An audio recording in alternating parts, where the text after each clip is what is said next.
For the first time in history, people and machinery are working together, realizing a dream. A uniting force that knows no geographical boundaries without regard to race, creed, or color.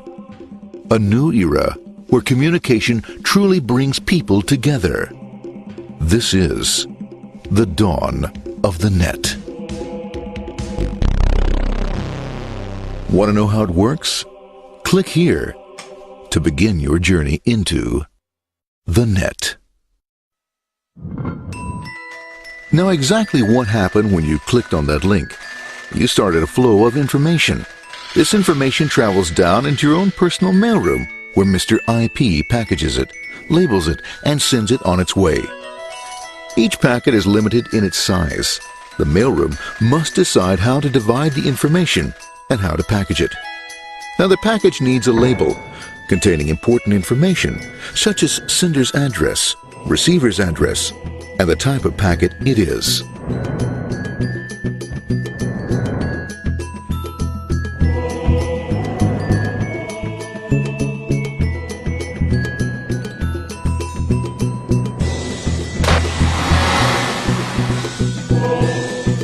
Because this particular packet is going out onto the internet, it also gets an address for the proxy server, which has a special function, as we'll see later.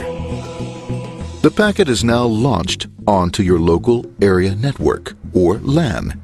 This network is used to connect all the local computers, routers, printers, etc. for information exchange within the physical walls of the building. The LAN is a pretty uncontrolled place, and unfortunately, accidents can happen.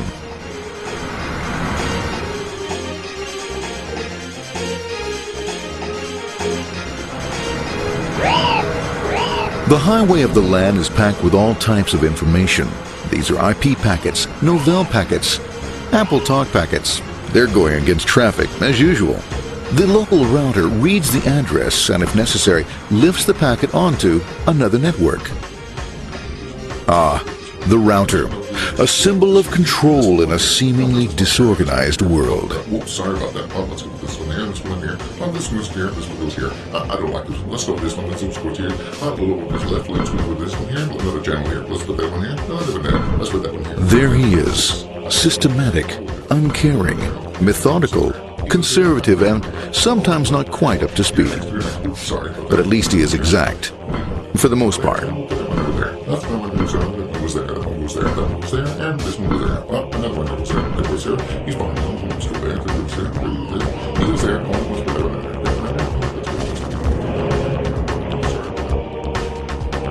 As the packets leave the router, they make their way into the corporate intranet and head for the router switch. A bit more efficient than the router switch plays fast and loose with IP packets, deftly routing them along their way. A digital pinball wizard, if you will. Here we go. Here comes another one. And it's another. Watch this, Mom. Here goes. Whoop, we're on the back. Hey, in there. Over the left, over the right, over the left, over the right. You got it. Here it comes. Right on. He shoots. He scores. It's going. Hey, wait. Here, watch out. Here comes another one. Oh, here we go. And it's gone.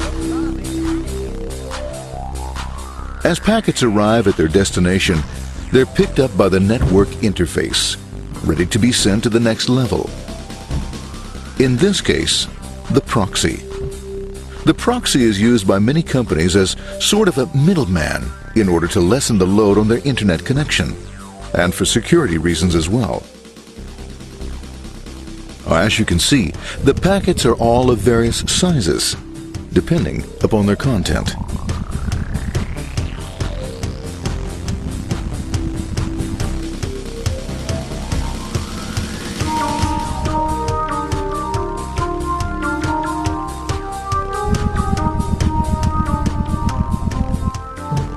The proxy opens the packet and looks for the web address, or URL.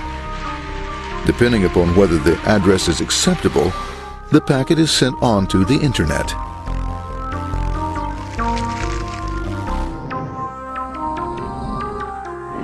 There are, however, some addresses which do not meet with the approval of the proxy, that is to say, corporate or management guidelines.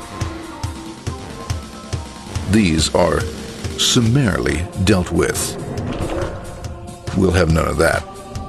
For those who make it, it's on the road again.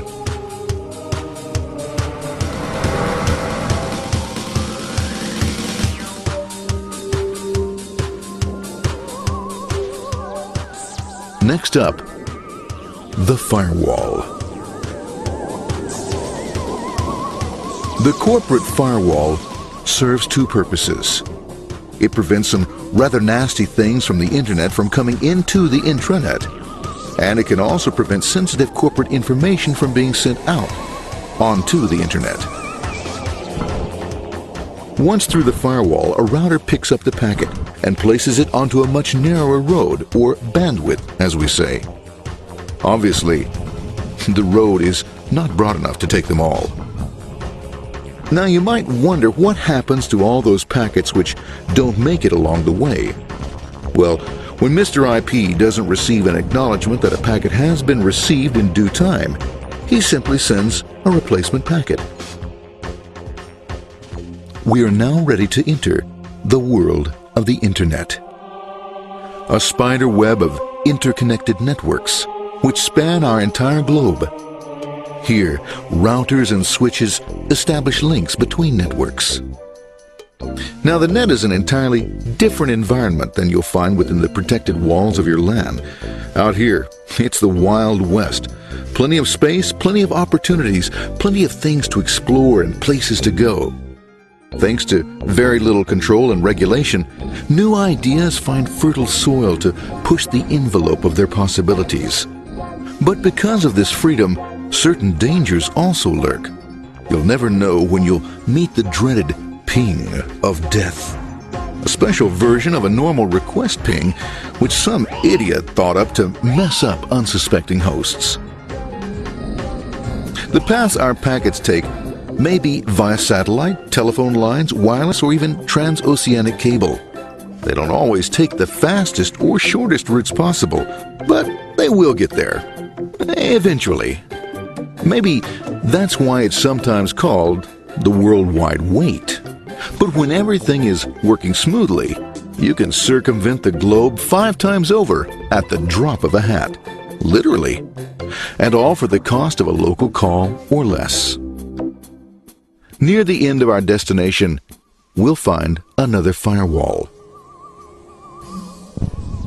Depending upon your perspective as a data packet, the firewall could be a bastion of security or a dreaded adversary. It all depends on which side you're on and what your intentions are. The firewall is designed to let in only those packets that meet its criteria. This firewall is operating on ports 80 and 25. All attempts to enter through other ports are closed for business.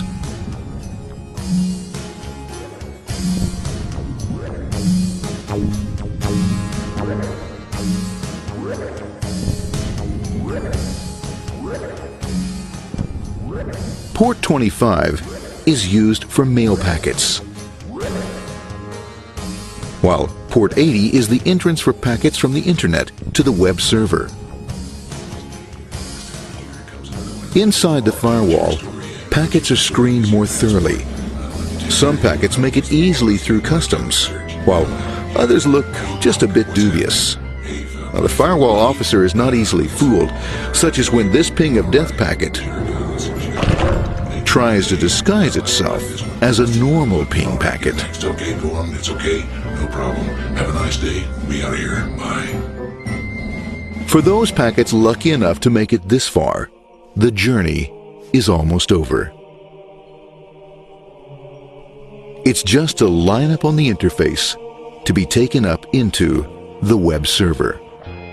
Nowadays, a web server can run on many things, from a mainframe to a webcam to the computer on your desk. Or why not your refrigerator? With a proper setup, you can find out if you have the makings for chicken cacciatore or if you have to go shopping. Remember, this is the dawn of the net. Almost anything's possible.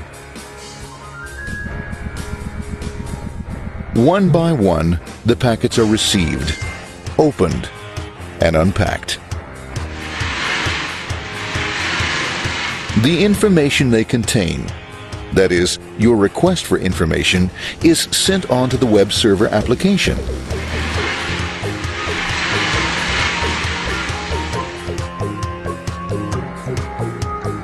The packet itself is recycled, ready to be used again, and filled with your requested information.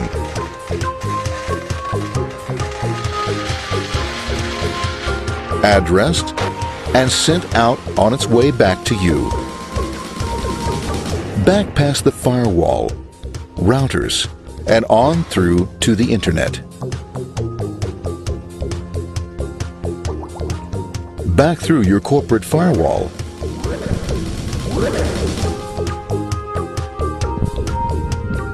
And onto your interface.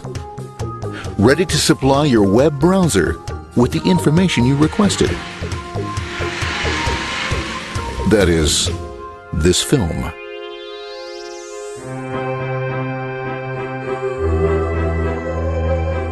Pleased with their efforts and trusting in a better world, our trusty data packets ride off blissfully into the sunset of another day, knowing fully they have served their masters well.